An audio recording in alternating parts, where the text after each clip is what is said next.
오늘 우리가 함께 이제 히브리서 3장 말씀을 읽는 날입니다. 우리가 앞서서 살펴봤던 말씀 중에는 그리스도는 천사보다 우월하시다 하는 말씀을 소개하고, 그 다음에 우리가 어제 읽었던 말씀에서는 그리스도가 누구시냐 할 때 그분은 대제사장이시다 하는 사실을 우리에게 강조해 준 바가 있습니다. 17절, 18절, 2장 17절, 18절 보게 되면 자비하고 신실한 대제사장이 되어 백성의 죄를 속량하려 하신다. 또 그는 시험을 받아 고난을 당하셨은즉 시험 받는 자들을 능히 도우실 수 있다. 예수 그리스도가 누구신가 하는 것을 하나하나 설명해 가는 과정에서 천사보다 우월하신 그리스도, 그분은 우리의 신실한 대제사장, 자비하고 신실한 대제사장이 돼서 우리의 모든 죄를 속량하시는 분이시다. 시험 받는 자들을 능히 도우실 수 있는 분이다 하는 사실을 이야기했습니다. 그리고 3장에서 그 내용을 받아서 뭐라고 말하냐면 1절에 그러므로 함께 하늘의 부르심을 받은 거룩한 형제들아, 우리가 믿는 도리의 사도이시며 대제사장이신 예수를 깊이 생각하라, 이렇게 말합니다. 성도를 향한 별칭 하나가 소개되죠. 뭐라고 말합니까? 하늘의 부르심을 받은 자들. 저와 여러분을 두고도 역시 이렇게 부르고 있는 겁니다. 하늘의 부르심을 받은 거룩한 형제들, 성도를 향해서 이렇게 불렀어요. 그리고서는 우리가 믿는 도리의 사도이시며 대제사장이신 예수를 깊이 생각하라. 먼저 예수를 깊이 생각하라 하는 이 말의 의미를 이렇게 말할 수 있습니다. 너희 모든 생각을 그리스도에게 고정시켜라. 그런 말입니다. 그리스도에게 완전히 부착시켜라, 이렇게 말하는 것입니다. 항상 무엇을 하든지 너희의 생각을 그리스도에게 고정을 시켜서 살아가라고 이렇게 말하는 겁니다. 이것을 예수를 깊이 생각하라 하는 말의 의미입니다. 히브리서 이 표현을 강조합니다. 그리스도를 결코 떠나서는 안 된다. 히브리서에 기록된 배경의 내용을 소개한 바가 있는데, 어떤 배경 속에 있다고 했습니까? 고난과 박해를 피해서 그들이 예수 그리스도를 자신의 구주로 믿었는데 고난과 박해 때문에 결국은 다시 옛 종교로 돌아가고 배교하는 그런 움직임들이 많았던 때였다는 겁니다. 그들을 다른 것에 마음을 빼앗기지 말고 오직 그리스도께 너희 모든 것을 부착시키고 그에게 고정해야 된다 하는 사실을 이야기해 주고 있습니다. 그래서 여기에 예수를 깊이 생각하라 하는 말이 그런 의미를 담고 있고요. 이 히브리서가 많이 사용하고 있는 용어 중에 하나가 여기 1절에서 등장하는 표현입니다. 믿는 도리라는 말입니다. 믿는 도리. 이게 무슨 말이냐면 신앙 고백을 말하는 겁니다. 너희의 신앙 고백, 우리가 신앙 고백의 사도이시며 대제사장이신 예수를 깊이 생각하라. 그리스도를 향해서 고백했던 그 신앙을 굳게 붙들고서 예수를 깊이 생각해야 될 것을 가르쳐 줍니다. 우리가 믿는 그 신앙의 고백의 사도가 되시고 대제사장이시다. 이 사도라고 하는 말의 원래 의미는 그런 말이죠. 보내심을 받은 자다라는 말입니다. 성부께서 자기 백성들을 구원하시려고 보내주신 그분, 여기서 그런 의미로 사도라는 말을 사용했고, 대제사장이라고 하는 말은 우리가 2장에서 말미에서 읽었던 표현에서 반복되고 있는 말이죠. 그러면서 그 예수 그리스도는 모세보다도 더 우월하시다 하는 사실들을 주어지는 말씀에서 소개해 줍니다. 2절에 보면 자기를 세우신 이에게 신실하시기를 모세가 하나님의 온집에서 한 것과 같이 하셨다. 모세가 하나님께로부터 부름을 받아서 40여 년 동안 하나님의 백성들을 애굽에서 건져내고 인도하고 약속의 땅 가나안 앞에까지 그들에게 맡겨진 그런 모든 자신에게 맡겨진 모든 사명을 아주 신실하게 감당했던 것, 그것을 뭐라고 말하냐면 하나님의 온 집에서 신실했다 하는 사실을 말해줍니다. 그러나 그리스도는 역시 그런 면에서는 신실하심은 동일하시나 그리스도는 모세보다 더욱 영광을 받으실 만한 분이시다 하는 사실을 말해줍니다. 3절 말씀에 그는 예수님은 모세보다 더욱 영광을 받을 만한 것이 마치 집신자가 그 집보다 더욱 존귀함과 같다 이렇게 표현했습니다. 모세와 예수 그리스도를 비교하는 거죠. 신실함에 있어서는 역시 그리스도께서도 모세가 그랬던 것처럼 신실하셨고 그러나 모세보다 더욱 영광을 받으실 만한 분이시다. 그걸 소개하면서 비유를 들었어요. 비유. 어떤 비유를 듭니까? 집을 지은 사람과 그 집과 다른 것처럼 또 집을 맡은 아들과 집을 맡은 종과 다른 것처럼 그리스도와 모세는 이러한 분명한 차이가 있다 하는 사실을 말해 줍니다. 집을 짓는 사람이 집보다 더 뛰어나죠. 집을 맡은 아들과 집을 맡은 종과 비교했을 때 분명한 차이가 있죠. 그리스도는 집을 지은 분과 같고 집 맡은 아들과 같다면 모세는 집과 같고 모세는 집을 맡은 종과 같다 하는 사실로 그리스도와 모세가 이와 같이 큰 차이를 나타내고 있다 하는 것을 말해줍니다. 그러면서 성도들 향해서 뭐라고 말하냐면 그들은 그리스도께서 지으신 집이다 이렇게 말합니다. 그러므로 소망의 확신과 자랑을 끝까지 굳게 잡아야 된다 하는 사실을 강조해 줍니다. 6절 말씀에 보시면 그리스도는 하나님의 집을 맡은 아들로서 그와 같이 하셨으니 우리가 소망의 확신과 자랑을 끝까지 굳게 잡고 있으면 우리는 그의 집이다. 여기서 강조하고 있는 표현이 뭡니까? 우리가 그의 집인데 어떠해야 된다는 겁니까? 소망의 확신, 자랑을 끝까지 굳게 잡고 있어야 한다. 끝까지 굳게 잡고 있어야 한다. 이 표현을 강조하는 겁니다.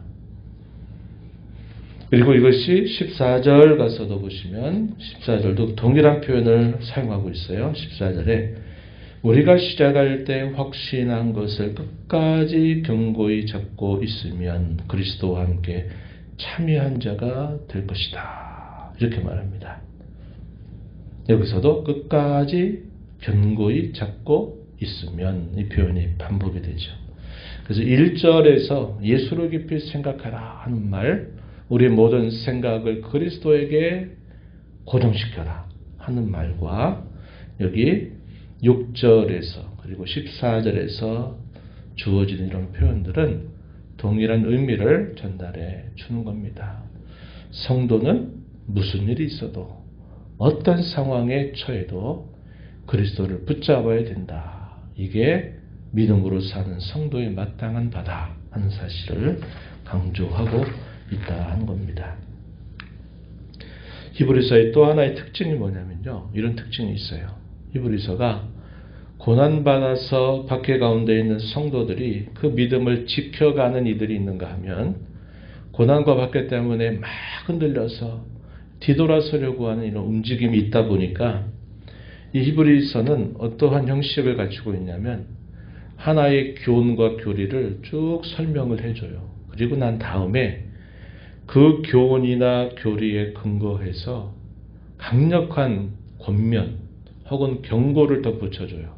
그래서 7절로부터 19절에 이르는 내용은 강력한 권면을 전달하고 있습니다. 앞부분에서는 교훈에 대해서 이야기하고 이 교훈을 적용해서 당시 성도들에게 강력하게 권면하고 경고하는 말씀을 주시는데 그 말씀의 내용을 한번 보시죠. 우리가 얼마 전에 읽었던 시편 95편에 있었던 말씀을 그대로 인용합니다. 7절에 성령이 이르신 바와 같이 오늘 너희가 그의 음성을 듣거든 광야에서 시험하던 날에 거역하던 것 같이 너희 마음을 완고하게 하지 말라. 거기서 너희 열조가 나를 시험하여 증험하고 40년 동안 나의 행사를 보았느니라. 그들이 항상 10절 항상 마음이 미혹되어 내 길을 알지 못하는도다. 11절 말씀에 내가 노하여 맹세한 바와 같이 그들은 내 안식에 들어오지 못하리라 하였느니라. 무슨 이야기입니까? 이스라엘 백성들의 40년 광야 생활을 되짚어보면서 그 교훈을 마음에 깊이 새기라는 겁니다. 반면교사로 삼아서 혹은 거울로 삼아서 옛 광야 40년을 살았던 이스라엘 자손들이 애굽에서 나오기는 했지만 그들에게 약속된 가나안 땅을 들어가지 못한 채 그 광야에서 다 죽었다. 이 사실을 지금 하나의 반면교사로 삼을 것을 가르쳐 주는 말씀이죠. 11절에 내 안식에 들어오지 못한다. 무슨 말입니까? 가나안 땅을 밟지 못하고 결국 광야에서 죽었다는 것을 말해주고 있는 겁니다. 뭘 말하는 거죠? 끝까지 굳게 잡고 있어라 하는 말은 결국 하나님께서 그들에게 주시는 그 말씀을 굳게 붙들고 그 말씀에 순종하는 것이다 하는 사실을 가르쳐주고 있는 것이죠. 끊임없이 미혹을 받아서 하나님을 섬기는 길을 알지 못하고 유리하고 방황하다가 징계받아 죽었던 그들을 반면교사로 삼아서 너희는 그렇게 되지 말아야 된다 하는 사실을 강조합니다. 12절 말씀해 보시면 형제들아 너희는 삼가옥 너희 중에 누가 믿지 아니하는 악한 마음을 품고 살아계신 하나님에게서 떨어질까 조심할 것이다. 이렇게 말합니다. 이들이 누굽니까? 성도라 부르는 그 무리 안에 있는 사람들이죠. 이스라엘 자손들이 광야에 있었다. 이방 민족들이 아닙니다. 이스라엘 자손들임에도 불구하고 계속 그들의 마음을 범죄로 인하여 그들의 마음을 완고하게 하고 굳어지게 만들게 됨으로써 결국 그들이 가나안 땅을 밟지 못했던 것, 그것을 이야기하는 겁니다. 보이는 교회에 항상 참된 신자가 있고 그렇지 않은 신자가 있다는 것입니다. 그래서 항상 이런 일에 있어서 항상 조심하는 마음을 가져야 된다. 믿지 아니하는 악한 마음을 품고 살아계신 하나님에게서 떨어질까 조심해야 된다. 이렇게 권면을 해줍니다. 13절 우리 잘 기억하는 말씀이죠. 오직 오늘이라 일컫는 동안에 매일 피차 권면하여 너희 중에 누구든지 죄의 유혹으로 완고하게 되지 않도록 하라. 우리에게 주어진 기회는 오늘입니다. 오늘. 내일은 우리 것이 아니다. 내일은 하나님께서 주관하시는 시간입니다. 오늘이라고 하는 동안에. 이건 무슨 말입니까? 하나님의 말씀을 듣는 즉시, 우리에게 들려주신 그 즉시 미루지 말고 그 말씀을 듣는 즉시 우리로 하여금 죄로 인해서 우리의 마음이 완고하게 되지 않도록 하라는 겁니다. 죄를 범하고 죄를 짓게 되면 반드시 따라오는 게 뭐냐? 우리의 마음이 딱딱하게 굳어져요. 그래서 안 들린다 이 말이에요. 안 들으려고 합니다. 그래서 죄는 우리가 품고 있어야 될 게 아니고 널리 알게 되듯이 죄는 우리가 범할 때마다 빨리빨리 하나님 앞에 나와서 처리해야만 되고 그 죄가 내 마음속에 자리 잡고 있지 못하게 해야 돼요. 그것이 계속 쌓이게 되면 우리의 마음을 딱딱하게 만들고 영적으로 둔감하게 만들어서 우리로 하여금 불신과 불순종으로 우리를 계속 이끌어가게 되는 일이 따라오게 된다 하는 겁니다. 하나님께서 성도들을 붙여주신 중요한 목적 중에 하나, 우리가 성도의 교제를 늘 고백하는데 그 고백 중에 중요한 것 하나가 이 표현입니다. 매일 피차 권면해서 너희 중에 누구라도 주의 유혹으로 완고하게 되지 않도록 하라는 거예요. 때로 하나님께서 우리에게 말씀하시는 그 말씀이 우리 마음속에 깨달음을 주시기도 하지만 때로는 곁에 있는 성도들을 통해서 우리에게 주의 말씀을 깨닫게 하시고 들려주시기도 하는 겁니다. 그래서 우리가 서로 기도하고 서로 권면하고 격려해서 우리가 이 신앙의 걸음에서 뒤처지지 않도록 낙오되지 않도록 하는 자세를 가져야 된다 하는 사실을 우리에게 말해주고 있습니다. 옛 이스라엘 백성들이 40년 광야 생활에서 가나안 땅에 들어가지 못한 것을 하나의 예로 삼아서 뭐라고 말하냐면 안식에 들어오지 못하는 그런 일로 이야기해 줍니다. 여기서 안식이 말할까요? 뭐냐면 하나님의 약속하신 온전한 구원, 그것을 우리에게 말해주는 겁니다.